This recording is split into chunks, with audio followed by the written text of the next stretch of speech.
আসসালামু আলাইকুম, সবাইকে স্বাগতম। প্রিয় শিক্ষার্থী বন্ধুরা, আজকে আমি যে হিসাব বিজ্ঞান বিষয়ের আর্থিক বিবরণী যখন আমরা প্রস্তুত করি ফাইনাল অ্যাকাউন্ট, তখন অগ্রিম আয় এর সমন্বয় কিভাবে করতে হয়।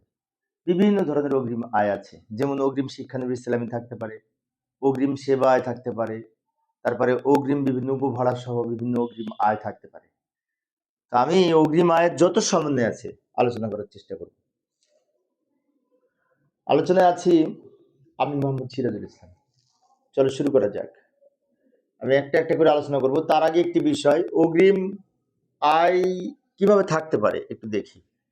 যে এখানে একটি ছোট্ট রেওয়ামিল দেওয়া আছে, এই রেওয়ামিলের মধ্যে সমন্বয়ে বলা আছে অগ্রিম শিক্ষানবী ইসলামী 1,000 টাকা অগ্রিম রয়েছে। তার মানে কি শিক্ষানবী ইসলামী আগে কত ছিল? 5,000 টাকা। এই 5,000 থেকে অগ্রিম বাদ যাবে, অগ্রিম বাদ যাবে এবং পরবর্তীতে এটা আবার দায় পাশে বসবে। তো আমি আস্তে আস্তে দেখাচ্ছি, নিয়মটাকে আর একটু দেখে নিই। অগ্রিম আয় বা অনুপার্জিত আয়, অগ্রিম আয়ের আর এক নাম অনুপার্জিত আয়ের সমন্বয়ের প্রভাব হচ্ছে সাধারণত আয় হ্রাস পাবে, দায় বৃদ্ধি পাবে। আয় হ্রাস পাবে, দায় বৃদ্ধি পাবে। যেমন এই যে শিক্ষানবী ইসলামী অগ্রিম রয়েছে, এখানে শিক্ষানবী ইসলামী থেকে বিয়োগ হবে, তার মানে কি আয় কমে যাবে। আবার অগ্রিম আয় দায়, দায় বৃদ্ধি পাবে। অগ্রিম আয় সমন্বয়ের ফলে আয় কমে যায়, দায় বৃদ্ধি পায়। আচ্ছা, এবার অগ্রিম আয় সমন্বয়ের জাবেদা হচ্ছে সংশ্লিষ্ট আয়ের নাম ডেবিট, অগ্রিম আয় বা অনুপার্জিত সেবা আয় ক্রেডিট। আর অগ্রিম আয় যদি অর্জিত হয় তাহলে জাবেদা হচ্ছে এই অনুপার্জিত সেবা আয় ডেবিট, সংশ্লিষ্ট আয় ক্রেডিট। উদাহরণস্বরূপ বলা যায়, প্রশ্ন যদি থাকে অনুপার্জিত আয় আয়ের মধ্যে অন্তর্ভুক্ত আছে, অনুপার্জিত সেবা আয়ের মধ্যে অন্তর্ভুক্ত আছে, তার জন্য সমন্বয় জাবেদা সেবা আয় ডেবিট, অগ্রিম সেবা আয় ক্রেডিট। যদি আয়ের মধ্যে অগ্রিম আয় থাকে, আচ্ছা, আর যদি এই অনুপার্জিত আয় অর্জিত হয়, তার মানে কি অনুপার্জিত আয় রেওয়া মিলে ছিল, তার মধ্যে থেকে একটা নির্দিষ্ট অংশ অর্জিত হয়েছে, তার জন্য সমন্বয় জাবেদা হচ্ছে অনুপার্জিত সেবা আয় ডেবিট, আয়ের নাম ক্রেডিট। যেমন বলা হলো অনুপার্জিত সেবা আয় 500 টাকা অর্জিত হয়েছে, তখন জাবেদা হবে অনুপার্জিত সেবা আয় ডেবিট, সেবা আয় ক্রেডিট। বিষয়টি খেয়াল রাখতে হবে কিন্তু। এইটা নিচেরটা বেশি আসে পরীক্ষায়, নিচেরটা অনুপার্জিত সেবায় অর্জিত হয়েছে, এই ধরনের আইটেম বেশি আসে। যাই হোক, এখন আমরা জাবেদাতে জাবেদার নিয়মটা একটু দেখলাম। এবার আমরা একটা একটা করে সমন্বয় দেখব। যাই, এইখানে এটা আমি স্কিপ করে যাচ্ছি, দেখাইছি কিছুক্ষণ আগে। এই যে লক্ষ্য করি, বিষয়দায় বিবরণী যখন আয় লিখবো, আয় থেকে অগ্রিম আয় বাদ দিব, বাদ দিয়ে লিখবো। আবার অগ্রিম আয় কিন্তু দায়, কি করলাম, বিষয়দায় বিবরণীতে আমরা আয় থেকে অগ্রিম আয় বাদ দিব, আর অগ্রিম আয় যেহেতু দায়, আরেকবার দায় পাশে লিখবো। এই যে চলতি দায় পাশে লিখবো অগ্রিম আয় বা অনুপার্জিত আয় নামে। এখন আমরা সমন্বয় একটা একটা করে দেখব। এই যে এখানে 1 নম্বরে বলা আছে কমিশনের মধ্যে 2,000 টাকা অগ্রিম রয়েছে, প্রাপ্ত কমিশনের মধ্যে। তাহলে রেওয়া মিলে নিশ্চয়ই প্রাপ্ত কমিশন আছে, তাই না? তো বিষয়দায় বিবরণীতে আমরা প্রাপ্ত কমিশন লিখব, অপরিচালন আয়ের মধ্যে প্রাপ্ত কমিশন লিখব, সেখান থেকে অগ্রিম বাদ যাবে। তাহলে প্রাপ্ত কমিশন রেওয়া মিলে যে 4,000 ছিল সেটাকে লিখলাম, সেখান থেকে অগ্রিম বিয়োগ করে যে টাকা থাকে সেটা লিখব। ভালো করে লক্ষ্য করি, রেওয়া মিলে যে প্রাপ্ত কমিশন ছিল ওইটা আমরা এই অপরিচালন আয় বা অন্যান্য আয়ের মধ্যে লিখবো, সেখান থেকে অগ্রিমটা বাদ যাবে। এবং এই যে অগ্রিমটা বিয়োগ করলাম, এটা অগ্রিম আয় কিন্তু দায়। তা আবার আর্থিক অবস্থার বিবরণীতে চলতি দায় পাশে লিখবো অগ্রিম প্রাপ্ত কমিশন নামে, চলতি দায় পাশে লিখবো অগ্রিম প্রাপ্ত কমিশন নামে। তাহলে একটি বিষয় লক্ষ্য করলাম যে অগ্রিম আয় একবার আয় হতে বিয়োগ হচ্ছে, আরেকবার চলতি দায় পাশে বসছে, কারণ অগ্রিম আয় চলতি দায়।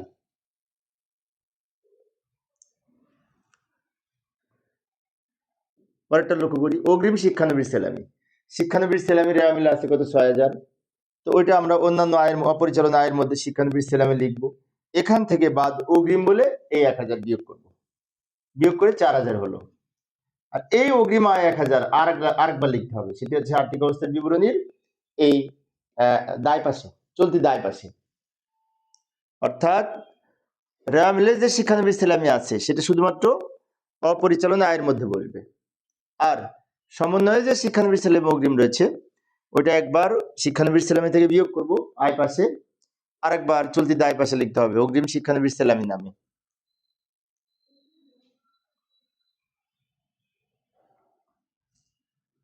পরেরটা লক্ষ্য করি, সেবা আয় ৬০,০০০ টাকা, সেবা আয়ের মধ্যে ২,০০০ টাকা অগ্রিম সেবা আয় অন্তর্ভুক্ত আছে। অগ্রিম সেবা আয় বলতে বোঝায় অনুপার্জিত সেবা আয় অন্তর্ভুক্ত আছে। এটার জন্য কিভাবে করব, প্রথমে লিখব অপরিচালন এটা হচ্ছে সেবা, এটা পরিচালন আয়ের মধ্যে হবে, অপরিচালন হবে না। আমি একটু কারেকশন পরের সম্বন্ধে লক্ষ্য করি, এখানে বলা আছে সেবা আয় ৬০,০০০ টাকা। এখন সেবা আয় কিন্তু বিক্রয়ের মতো, এটা কিন্তু পরিচালন আয়, অপরিচালন আয় না, অন্যান্য আয় না। এটা সেবামূলক প্রতিষ্ঠানের ক্ষেত্রে সেবা থেকে যে আয় হয় সেটা সরাসরি বিক্রয়ের মতো। বিক্রয় যেমন পরিচালনায়, সেবা এটাও পরিচালনায়। তো যাই হোক, আমরা এখানে পরিচালনায় লিখলেও হয়, না লিখলেও হয়, কিন্তু সেবা আয় লিখবো।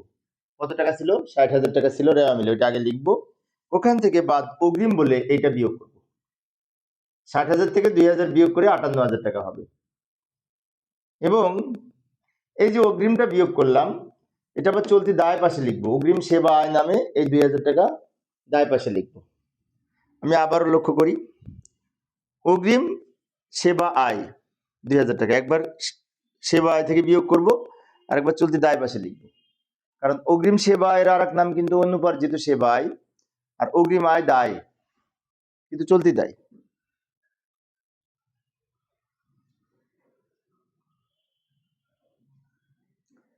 এবার এখানে শিক্ষানবিশ সেলামি অগ্রিম আছে কিন্তু অন্য ভাষায় দেওয়া আছে, লক্ষ্য করি।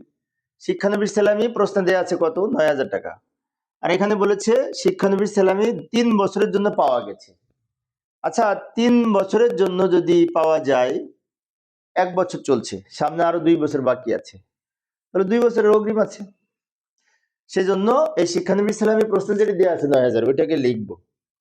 অপরিচালনা আয়ের মধ্যে শিক্ষানবিশ সেলামি বলে এই ৯,০০০ টাকা প্রথমে লিখবো। এখান থেকে বাদ অগ্রিম বলে বিয়োগ করব কত টাকা, তাই না? ৩ বছর যদি চলে, ৩ বছরের যদি ৯,০০০ টাকা হয়, ২ বছরের কত সেটা অগ্রিম হবে। ৩ দিয়ে ভাগ ২ দিয়ে গুণ করলে ৬,০০০ টাকা হয়। ৯,০০০ থেকে ৬,০০০ বিয়োগ করে ৩,০০০ টাকা। এবং এই যে ৬,০০০ বিয়োগ করলাম, এটা আবার চলতি দায় পাশে বলবে আর্থিক অবস্থার বিবরণীতে। অগ্রিম শিক্ষানবিশ সেলামি বলে এই ৬,০০০ টাকা লিখতে হবে। অর্থাৎ অগ্রিম শিক্ষানবিশ সেলামি একবার শিক্ষানবিশ সেলামি থেকে বিয়োগ করব, আরেকবার অগ্রিম শিক্ষানবিশ সেলামি নামে চলতি দায় পাশে লিখব।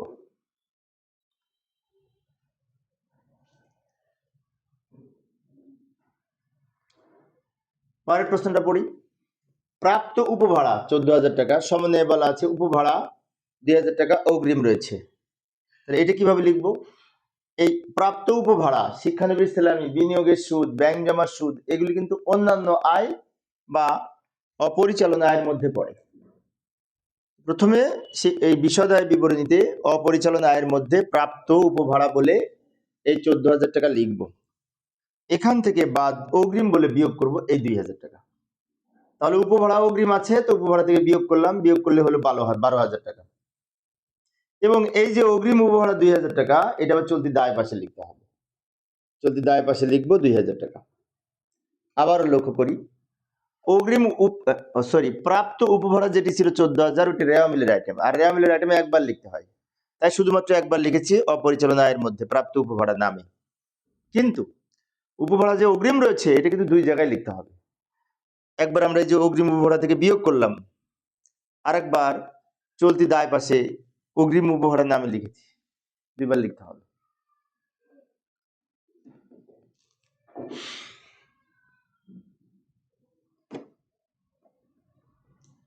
এরপরে প্রাপ্ত ভাড়াটা আমরা কিভাবে লিখব? প্রথমে ওই যে অন্যান্য আয়ের মধ্যে এই যে প্রাপ্ত ভাড়াটা লিখব বিশদ আয় বিবরণীতে। এখান থেকে অগ্রিম আছে, যেহেতু এখানে একটা কথা আছে, এখানে অগ্রিম প্রাপ্ত উপভাড়া হিসাবভুক্ত হয়নি। হিসাবভুক্ত হয়নি কথাটা মানে কি? অগ্রিম আছে কিন্তু লেখা হয়নি। অগ্রিম যদি লিখতাম তাহলে এখান থেকে বিয়োগ করতাম, এখন যদি লিখি এটা থেকে বিয়োগ হবে, অগ্রিমটা সবসময় বাদ যাবে। এটা থেকে এটা বিয়োগ করে এখানে লিখব। এবং এই যে অগ্রিম উপভাড়া, এটা অগ্রিম আয় দায়, তাই চলতি দায় পাশে লিখব অগ্রিম উপভাড়া নামে।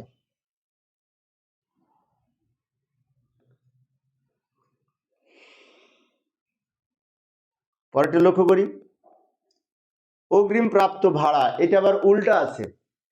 এতক্ষণ আমি দেখলাম প্রাপ্ত উপভাড়া দেওয়া ছিল রেওয়া মিলের মধ্যে, এখন আবার রেওয়া মিলের মধ্যে দেওয়া আছে অগ্রিম প্রাপ্ত উপভাড়া। তার মানে কি আগেরটার উল্টা। আগে যেমন আমরা কি করেছি, প্রাপ্ত ভাড়া থেকে অগ্রিম প্রাপ্ত ভাড়া বিয়োগ করেছি, এখন অগ্রিম প্রাপ্ত ভাড়া থেকে দায় পাশে যেটি আয় হবে সেটুকু বাদ যাবে, উপার্জিত যেটুকু হবে। এটা সরাসরি দায় দেয়া আছে প্রশ্নে। তাই আমরা এখানে বলেছি অগ্রিম প্রাপ্ত ভাড়ার এত টাকা মেয়াদ উত্তীর্ণ হয়েছে, যেটুকু মেয়াদ উত্তীর্ণ হয়েছে ওইটুকু আয়, তাই ভাড়া আয় বলে এই 2000 টাকাই লিখবো। ভালো করে লক্ষ্য করি, এখানে কিন্তু বিষয়দায় বিবরণীতে আমি বিয়োগ করলাম না। কারণ কি, কারণ প্রশ্নে দেয়া আছে অগ্রিম প্রাপ্ত উপভাড়া। অগ্রিম প্রাপ্ত উপভাড়া প্রশ্নে যদি দেয়া থাকে তাহলে যেটুকু উপার্জন হবে সেটুকু আয় হিসেবে গণ্য হবে। এখানে অগ্রিম প্রাপ্ত উপভাড়া 2000 টাকা মেয়াদ উত্তীর্ণ হয়েছে, মানে এটাই উপার্জন হিসেবে গণ্য হবে। এবং দায় পাশে আমরা এই চলতি দায় পাশে প্রথমে অগ্রিম প্রাপ্ত উপভাড়া 12,000 টাকা লিখবো, এটা কিন্তু চলতি দায়।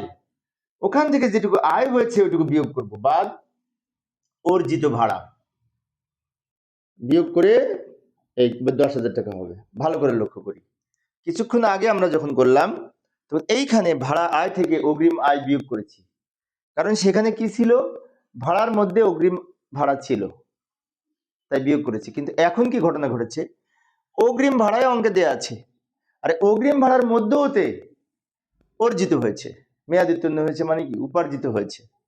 তাহলে অগ্রিম ভাড়াটা, অগ্রিম প্রাপ্ত ভাড়াটা মূলত অগ্রিম আয় দায়, দায় পাশে লিখেছি, সেখান থেকে যেটুকু উপার্জন হয়েছে ওটুকু বিয়োগ করে ওই 2000 টাকা এখানে লিখবো। এটা কিন্তু একটু খেয়াল রাখতে হবে। আমরা মনে করি কি অগ্রিম মানে বিয়োগ করব, হ্যাঁ অগ্রিম মানে বিয়োগ করব, ঠিক আছে, যদি আয়ের মধ্যে অগ্রিম আয় থাকে।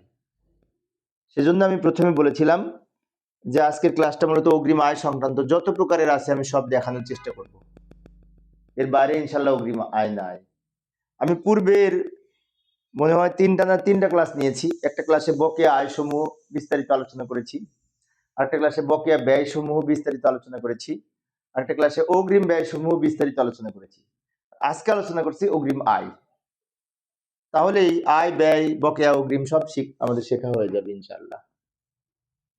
এবার 8 নম্বর প্রশ্নে বলেছে সেবা আয় 54,000 টাকা, আবার অনুপার্জিত সেবা আয় 5,000 টাকা। রেওয়া মিলে দুইটাই আছে। রেওয়া মিলে এই আইটেমটা কিন্তু ভালো করে বুঝি, কারণ সেবামূলক প্রতিষ্ঠানে এই দুইটা লেনদেন প্রায় থাকে এবং এর সাথে সমন্বয়, এই ধরনের একটি সমন্বয় প্রায় থাকে। একটু ভালো করে বোঝার চেষ্টা করি। বলছে সেবা আয় 40,000 টাকা, রেওয়া মিলে দেয়া আছে। অনুপার্জিত সেবা আয় 5,000 টাকা, এটাও রেওয়া মিলে দেয়া আছে। অনুপার্জিত সেবা আয় দায়, সেবা আয়টা আয়। এখন প্রশ্নে বলছে অনুপার্জিত সেবা আয়ের 2000 টাকা অর্জিত হয়েছে। অর্জিত হলে আয় বাড়ে দায় কমে। কিভাবে? এই যে অনুপার্জিত সেবা আয় 5,000 টাকা ছিল, এটা অগ্রিম পেয়েছিলাম, এর মধ্যে আমি 2000 টাকার কাজ করে দিয়েছি, ফলে এই 2000 টাকা আমার উপার্জন হয়ে গেছে, তাই না? সেজন্য এই 2000 টাকা সেবা আয়ের সাথে যোগ হবে, অগ্রিম সেবা আয় থেকে বিয়োগ হবে। কিভাবে লক্ষ্য করি, আমি ছক আঁকলাম। সেবা আয় প্রথমে এদিকে লিখলাম, প্রশ্ন যেটা দেওয়া ছিল, এখান থেকে বাদ উপার্জিত যেটুকু হয়েছে, এই যে অর্জিত যেটুকু হয়েছে কয় টাকা, 2000 টাকা, ওইটা বিয়োগ করলাম, বিয়োগ করে এখানে লিখলাম, সরি যোগ হবে, যোগ হবে, অর্থাৎ সেবা আয়ের সাথে যোগ হবে। আর দায় পাশে এই অনুপার্জিত সেবা আয় লিখবো 5,000, এখান থেকে বাদ অনুপার্জিত সেবায়ের অর্জিত অংশ 2000 টাকা।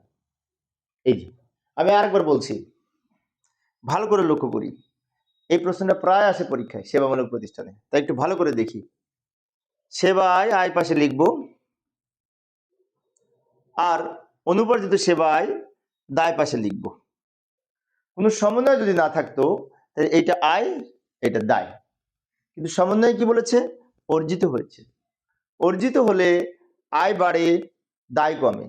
তার মানে কি, আয় যেহেতু বাড়ে সেবা আয়ের সাথে যোগ করেছি, আর দায় যেহেতু কমেছে অনুপার্জিত সেবা আয় দায়, তাই ওই অনুপার্জিত সেবা আয় থেকে বিয়োগ করেছি। অনুপার্জিত সেবা আয় কমেছে আর আয় বৃদ্ধি পেয়েছে, সমন্বয়ের আইটেম দুইবার লিখতে হয়। তো এই 2000 টাকা এখানেও লিখলাম, এখানেও লিখলাম। আমি পাশাপাশি দুইটা ছক অঙ্কন করে দেখাচ্ছি যাতে তোমরা ভালো মতো বুঝতে পারো।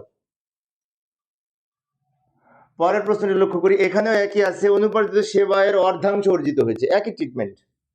প্রথমে আমরা সেবায় লিখব, সেবায় লিখব অর্ধাংশ মানে কি, এটার অর্ধেক 2000 টাকা, এখানে যোগ হবে আগের মতোই। আবার এখানে অনুপার্জিত সেবায় দায় পাশে লিখব, দায় পাশে লেখার পরে ওখান থেকে এই অর্ধেক মানে কি 2000 টাকা বিয়োগ হবে। ভালো করে লক্ষ্য করি, অনুপার্জিত সেবায় দায় পাশে লিখেছি, সেখান থেকে অর্ধেক বিয়োগ করেছি। সেবায় আয় পাশে লিখেছি, তার সাথে এখান থেকে যেটা বিয়োগ করেছি সেটা এটার সাথে যোগ হবে। আগে টাকা দিয়েছিল 2000 টাকা অর্জিত হয়েছে, আর এখানে টেকনিক্যালি বলা আছে অর্ধাংশ অর্জিত হয়েছে, তার মানে কি 4000-এর 2000 টাকা অর্জিত হয়েছে, যেটি সেবা আয়ের সাথে যোগ হবে, কারণ আয় হলে আয় বৃদ্ধি পায় তাই যোগ হয়, আর অনুপার্জিত সেবা আয় কমে গেছে তাই বিয়োগ হবে।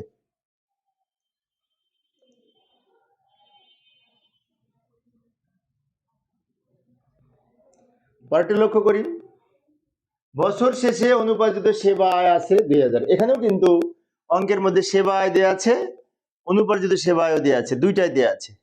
এবার সমন্বয়ে বলছে অনুপার্জিত আয় আছে 2000, এখানে অর্জিত হয়েছে এই কথাটা বলা নাই, কিন্তু ইনডাইরেক্টলি বলা আছে। কিভাবে? অনুপার্জিত সেবা আয় ছিল 5000, এখন আছে 2000, নাই কত 3000, ওই 3000 টাকা অর্জিত হয়েছে ধরে নিতে হবে। আবার বলছি, অনুপার্জিত সেবা আয় আগে ছিল 5000, বছর শেষে আছে 2000, নাই 3000, মানে তাহলে 3000 টাকা অর্জিত হয়েছে, ইনডাইরেক্টলি বলা আছে। সেই জন্য 3000 টাকা এই সেবা আয়ের সাথে যোগ হবে, 3000 টাকা অর্জিত সেবা আয় নামে, এবং অনুপার্জিত সেবা যখন লিখবো দায় পাশে 5000 টাকা, ওখান থেকে এই অনুপার্জিত সেবা আয় থেকে এই 3000 টাকা বিয়োগ হবে। আমি আরেকবার বলছি, এটা অনেক শিক্ষার্থীর বুঝতে প্রবলেম হতে পারে, আরেকবার বলছি।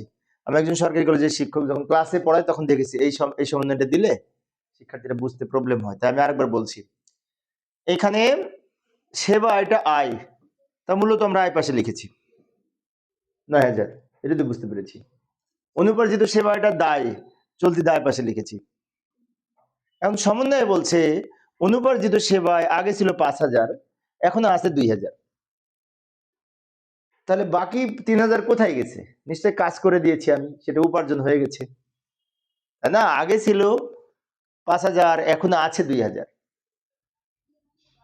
তাহলে দুইটার পার্থক্য 3000 টাকা উপার্জিত হয়েছে, যেটা নাই সেটা উপার্জিত হয়েছে, তাই ওই 3000 টাকা এর সাথে বিয়োগ হবে অনুপার্জিত সেবা আয়ের সাথে, আর সেবা আয়ের সাথে যোগ হবে। এখানে আয় বৃদ্ধি পেয়েছে, দায় কমে গেছে।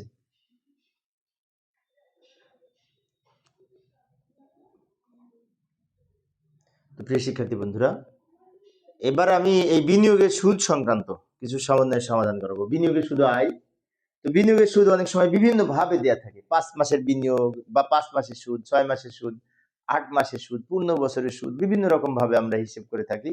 তো আমি বিভিন্ন ভাবে উপস্থাপন করার চেষ্টা করব। 1 মিনিট আমি একটু আসতেছি, তারপরে শুরু করবো আবার।